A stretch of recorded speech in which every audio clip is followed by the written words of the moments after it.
시청자 여러분 안녕하십니까. 지금부터 전옥현의 안보정론을 시작하겠습니다. 자, 여러분들 잘 아시다시피 지금 미국에서 말이죠, 제일 센 기관 중에 하나가 이민 관세 단속국이 되겠습니다. 영어로 이제 IC라고 하는데, 왜냐하면 트럼프 대통령의 지금 가장 중요한 정책 중에 하나가요, 이 불법 이민자들을 몰아내는 거예요. 예, 그래서 지금 남부에 멕시코계에는 아예 지금 만리장성을 쌓고 있는 그런 형국이고요. 최근에 우리 현대차 그리고 이제 LG 엔솔, 조지아주 이 사태만 보더라도 트럼프 대통령이 얼마나 세게 지금 불법 이민을 추방하고 있는지 알 수 있겠죠. 자, 그런데 이런 IC에 대해서 말이죠, 이 총격을 가한 인물 중에 한 사람이 바로 한국인이다. 그러니까 이제 한국계 미국인인 것이죠. 자, 그래서 이게 미국 내 주요 언론에서는 대서특필되고 있는데, 이게 지금 대서특필되고 있는데요. 지금 이제 우리 한국에서는 거의 보도가 나오지 않고 있어요. 특히 큰 미디어에서 이걸 보도해야 되는데 보도하지 않고 있습니다. 그 이유가 뭐겠습니까? 지금 미국에서 단속하는 사람은 우선 이제 불법 이민자들은 아예 추방해버리는 거예요. 그 다음에 이제 또 불법 이민이 들어오지 못하도록 이 백그라운드 체크를 굉장히 철저하게 하는 겁니다. 자, 그러면 우리 한국인과 관련해서 백그라운드 체크 중에서 중요하게 포인트가 되는 것은 바로 뭐냐? 반미 활동을 하고 있냐 이 말이에요. 이념적으로 반미 성향을 가진 인물이냐? 그리고 아니면 과거에 예를 들어서 뭐 지금 우리 현 여권에도 많이 있지 않습니까? 반미 이런 테러 행위, 이런 그 사례가 있느냐? 이게 이제 굉장히 중요한 이 판단의 기준이 되는 겁니다. 이런 사람들은요, 미국의 안보에 직접적인 우회 요인이 된다. 그래서 아예 이민 차원이 아니고 아예 방문하는 것조차 비자를 주지 않겠다는 거예요. 강하게. 자, 그러다 보니까 지금 이 한국계 미국인의 정체가 이 급진 좌파에 속한다는 것이죠.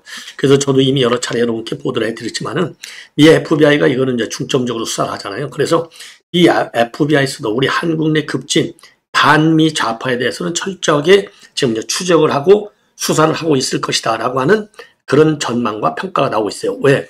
요 송씨라고 하는 분이요, 그러니까 IC를 갖다가 총격을 가한 일종의 테러 분자잖아요. 자, 이 사람이 급진 좌파이기 때문에 이제 한국계니까, 그러면 한국에 있는 급진 좌파하고 연계고리가 있을 것이다. 이거를 FBI가 추적 중에 있다. 이렇게 해석할 수 있는 매우 중요한 사건이 되겠습니다. 자, 그리고 또 하나는요, 이제 또 미국인도 또 이 텍사스주, 내내 이제 텍사스주에서 벌어진 사건들인데요. 미국인도 지금 IC 당국에 대해서 총격을 가하고 도망갔어요. 그래서 이 사람에 대해서는 어마어마한 현상금이 걸린 상태로 FBI가 수사를 진행 중에 있다. 이런 말씀을 드리고 싶고요.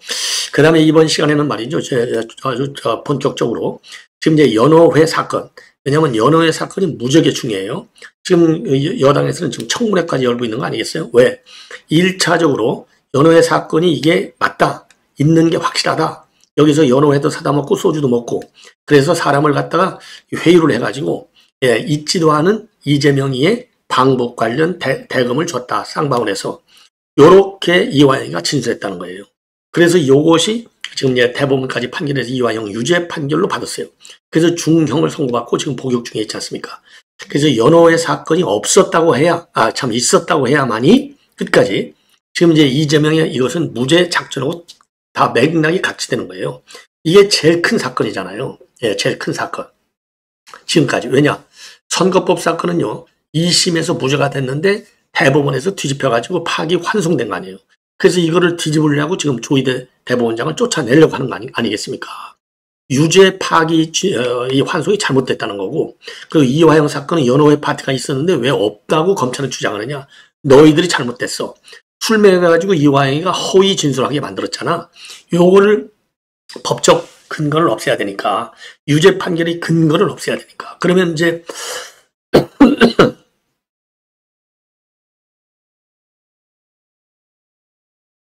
죄송합니다. 그러면은 이화영이 유죄 판결이 근거가 없어지면 무죄가 되잖아요. 이화영 무죄는 곧 어떻게 되는 겁니까? 이재명 무죄가 되는 거예요. 그래서 연호회 파티가 있었냐 없었냐가 중요한데, 당시 수사검사였던 서정욱, 이 박상용 부부장 검사, 그리고 당시 부장검사 모두가 말이죠, 이미 언론을 통해서 대대적으로 지금 입장을 밝힌 바 있어요. 무슨 소리냐? 전혀 그런 사실이 없었다.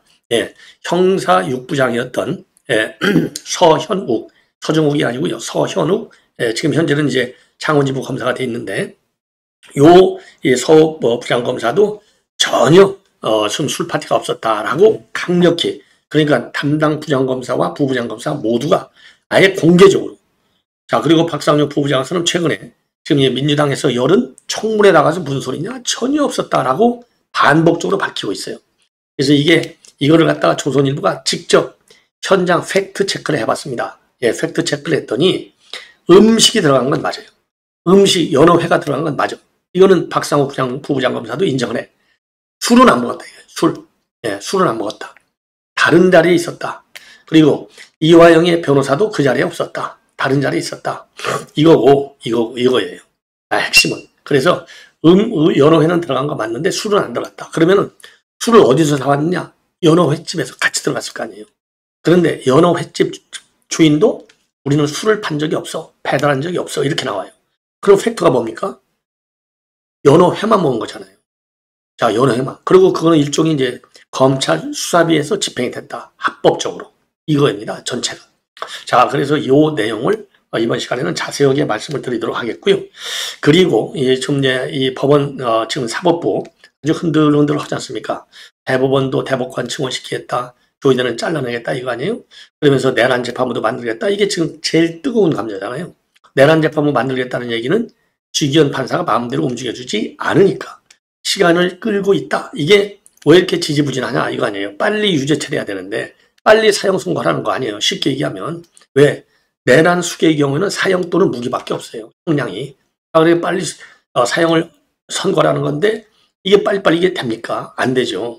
그러니까 주기현 판사 아예 쫓아내버리고 633 선거법과 똑같은 이 재판 딱 시간을 딱 정해놓고 몰아붙이겠다 이겁니다. 자 이러다 보니까 지금 이제 이런 사법개혁이라는 미명하에 많은 압박이 조희대와 사법부에 들어가고 있어요.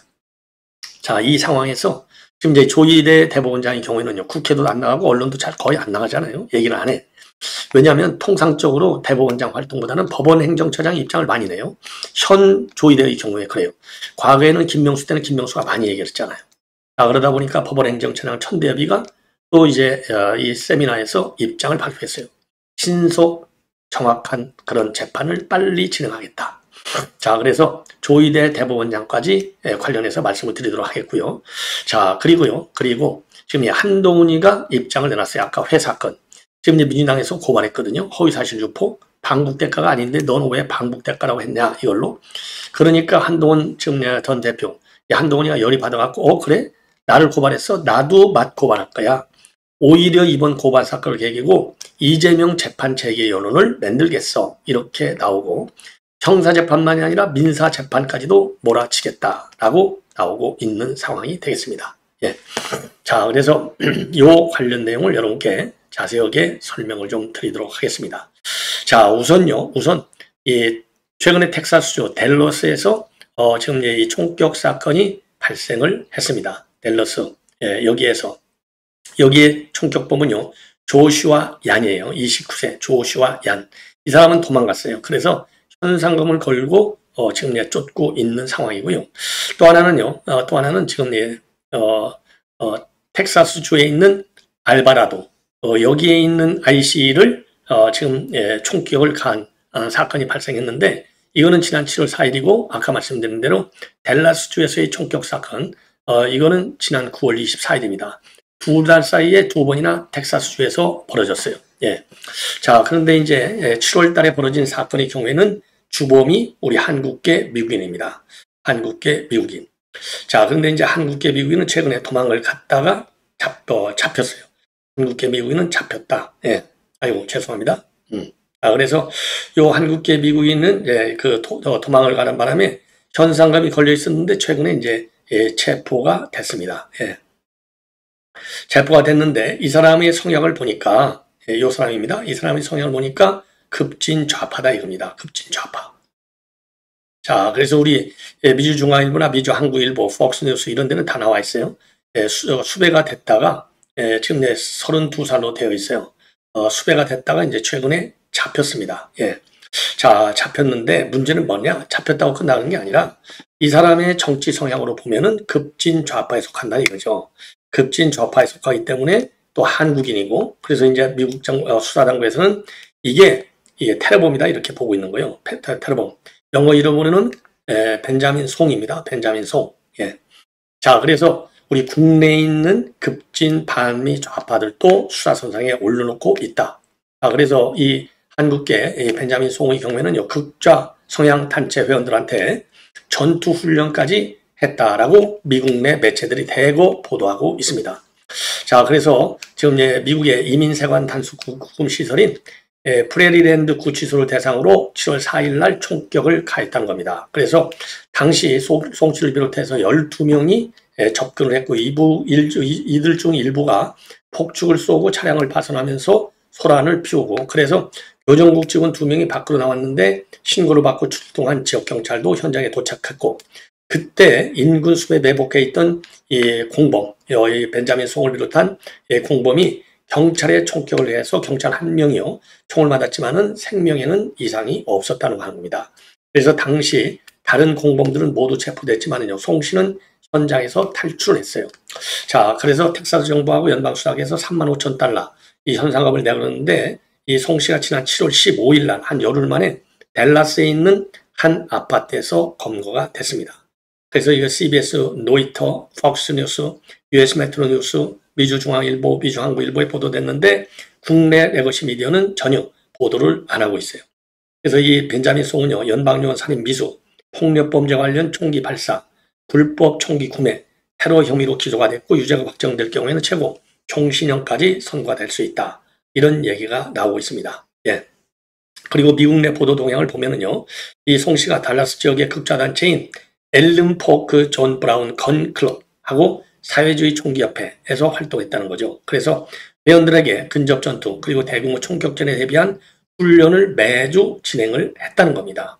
그리고 훈련은 주로요, 송 씨의 무친이 운영하는 알링턴 지역의 태권도장에서 이루어졌고, 송 씨에게 훈련을 받은 일부 인물들은 2020년도에 흑인 생명도 소중하다, Black Lives Matter 이런 시위에도 참여했다는 겁니다. 근데 송 씨는요, 최근에 인터뷰에서 텍사스 대학에서 사회주의적 경제정책에 끌리게 됐는데 자본주의와 자유시장 경제에 대해서 환멸을 느꼈다 이렇게 밝히고 있어요. 그러니까 완전 좌파하게 맞는 것이죠. 그리고 이거는 이제 7월, 이번에는 이제 9월 24일 댈러스에 위치하고 있는 ICE 현장 사무소에서 총격 사건이 발생해서 수감자 1명이 사망하고 2명이 중상을 입는 참사가 벌어졌어요. 그리고 총격범은요, 인근 건물 옥상에서 ICE 시설을 향해서 무차별 사격을 가한 뒤 스스로 사망을 했다고 합니다. 예. 자, 그런데 말이죠, 현장에서 회수된 탄환 중에는요, 탄환 일부에는 anti-ICE라고 하는 문구가 새겨져 있었다는 거예요. 그래서 anti-ICE? 이거는 완전히 이념적으로 본다면 이건 급진 좌파다. 이렇게 이제 평가를 하고 있다고 합니다. FBI는. 자, 그런데 이 총격범은요, 조슈아 얀인데 별다른 정치 전력은 없다고 합니다. 자, 그런데 인터넷 검색 기록하고 메모를 보면 ICE에 대한 강한 반감이 드러나 있다고 합니다. 반이민 정서를 기반으로 한 극단적 행동으로 판단을 하고 있어요. 자, 그래서 트럼프 대통령도 이건 급진 좌파가 ICE 요원을 나치에 비유하면서 범집행기관을 악마한 결과다. 그리고 반파시스트 단체인 안티파를 테러 조직으로 지정하고 강력한 대응을 하겠다. 이렇게 미 정부 입장은 알려지고 있습니다.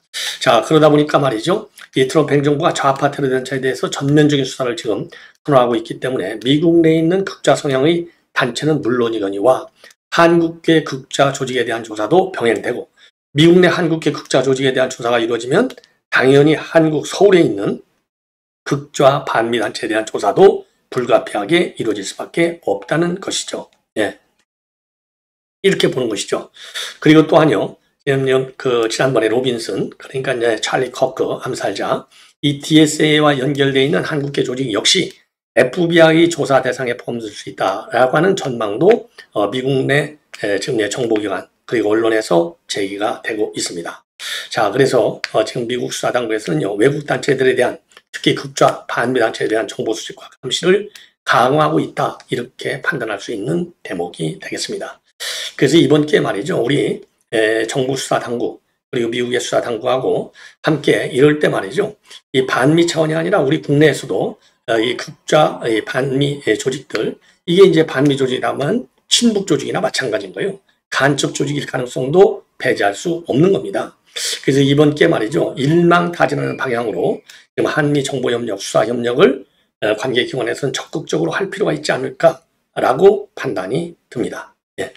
자, 이 정도로 해서 이거는 이제 말씀을 드렸고요.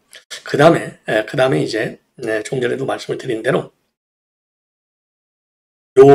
지금 이제 이 연호회, 지금 이제, 조선일보가 단독으로 오늘 보도하고 있어요.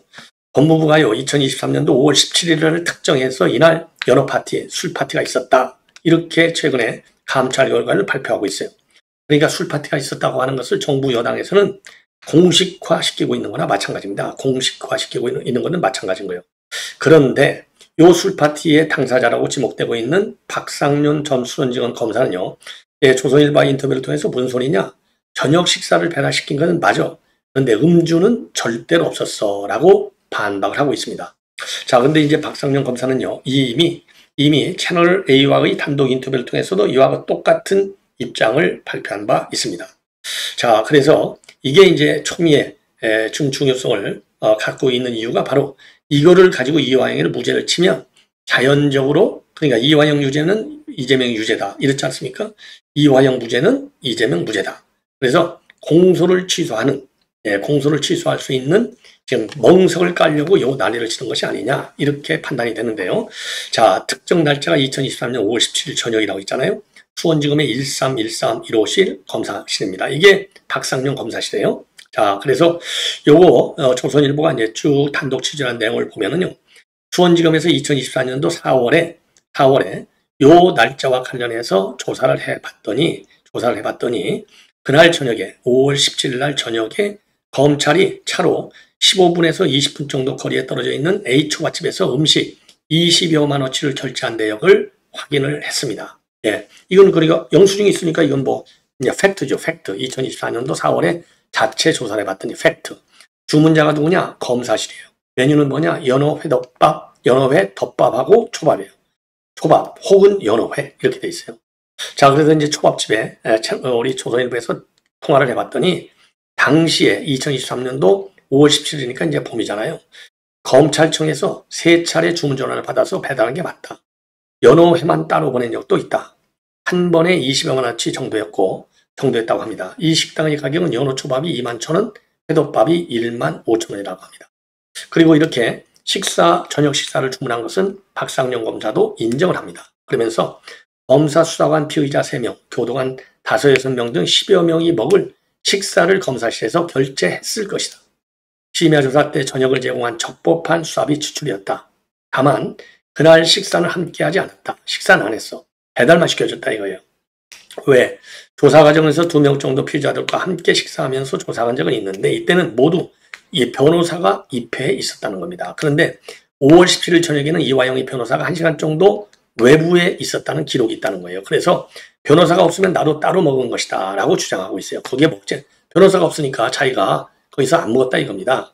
그럼 식사 장소 어디냐? 거기에서는 정확히 기억은 나진 않지만은 보통 피의자들은 교도관과 함께 구치감에 가서 먹고 온다는 겁니다. 하지만 이날 저녁 시간에는 피의자들이 구치감에 내려간 기록이 없다고 해요. 그러니까 박상륜 검사 말이 맞는 거죠. 그럼 술을 마셨냐? 술을 마셨는지는 지금 조선일보는 불확실하다. 왜? 법무부에서는 술 마셨다고 주장하는 이유가 뭐냐? 수용자 2명하고 교도관 진술을 근거로 해서 그날 김성태 회장이 종이컵에 술을 마셨다라고 주장하고 있는데 박상륜 검사는 뭐라고 밝히고 있느냐? 아니다. 예. 자기들끼리라도 술을 마셨으면 오후 7시부터 시작된 심야 조사 때 내가 알아챘을 것이다. 술 냄새도 안 났고 변호사, 교도관 등 누구도 술에 대해서 언급하지 않았다. 그리고 더 중요한 것은요. 초밥집 관계자들 얘기가 술은 배달한 적이 없다는 겁니다. 예. 그리고 작년 검찰은요. 변호인, 교도관 등 누구도 술 마시는 것을 본 적이 없다라고 진술했다고 밝히고 있어요. 이화영의 계호를 담당했던 교도관들의 진술이 정권이 바뀌니까 1년 만에 달라진 거예요. 예. 1년 만에. 작년까지만 해도 전혀 없다고 해놓고 1년 만에 교도관들의 입장을 바꿨어요. 예. 그러면서 법무부는 뭐냐? 결정적 증거로 확보한 것은 법무부가 말이죠. 당시 교도관이 박 검사에게 불법 접견을 항의했다는 겁니다. 이 항의는 뭐냐? 박 검사는 뭐라고 해명하고 있느냐? 이 항의는 술 먹은 걸 항의하는 게 아니라 한꺼번에 여러 명을 부르지 말아달라는 그런 일종의 항의했다는 연락이라는 거, 연락. 그러나 음주나 불법 접견을 문제 삼은 기억은 전혀 없고 당시는 오히려 교도 간의 문제 제기가 부적절하다고 생각했을 것 정도라는 겁니다. 자, 그러면서 박 검사는 이번 감찰에 대해서 사면과 무죄를 이끌어내기 위한 프레임 전환이고 사법체계의 붕괴를 시도하는 것이다. 이렇게 분노를 표하고 있습니다. 자, 그리고 아까도 말씀드렸지 않습니까? 서현욱 당시 부장검사예요. 현재 부산 고검에 지금 창원지검 검사로 있는데 이 사람도 말이죠. 이화영의 주장이 사실이다. 이렇게 법무부가 밝혔잖아요. 무슨 소리야? 법무부 주장 잘못됐어. 강하게 부인하는 입장문을 내놨습니다. 예. 자, 그래서 이건 뭐 똑같아요. 똑같습니다. 예. 서부장 가사는요. 당시 조사 내용은 상세히 기록해서 형사 6부장 컴퓨터에 일괄 저장했는데 이를 확인해 보면 은폐 운운하는 주장이 터무니없음을 잘 알 수 있다. 예. 경찰도 이 부지사 제기 의혹을 수사해서 검찰 자체 수사 같은 결론을 내고 불송치했다라고 밝히고 있습니다. 예. 그리고 당시에 술 마셨다는 주장에 대해서도요. 변호인이 오후 3시 48분부터 5월 17일입니다. 2023년도 6시 13분까지 입회했고 해당 변호인은 일시를 불문하고 이화영이가 술을 먹는 장면을 본 적이 없다고 했다. 이화영 부지사는 오후 4시에서 6시 중에 변호인이 없을 때 낮술을 먹었다고 한 만큼 물리적으로 음주가 불가능하다고 판단한다. 이화영이가 음주가 있었다고 한 날짜, 시간, 장소를 계속 받고 말한 점도 이건 신뢰할 수 없는 것이다. 라고 지금 이 서현욱 부장검사도 주장하고 있습니다. 예. 자, 그래서 서현욱 부장검사 말이죠. 예. 지금 이제 지난 2월 25일 날 5개 혐의를 중에서 추가 기소했습니다. 이화영이를. 그리고 재판은 이화영의 요청에 따라서 국민차변재판으로 진행이 됩니다. 자, 이렇게 이제 여러분께 이화영과 관련된 상세 내용을 여러분께 보도해 드렸고요. 자, 다음에는요. 다음에는 좀 그 한동훈 요 고발 사건과 연관된 요 고발 사건과 관련해서 별도 방송을 통해서 말씀을 드리겠습니다. 시청자 여러분 대단히 고맙습니다.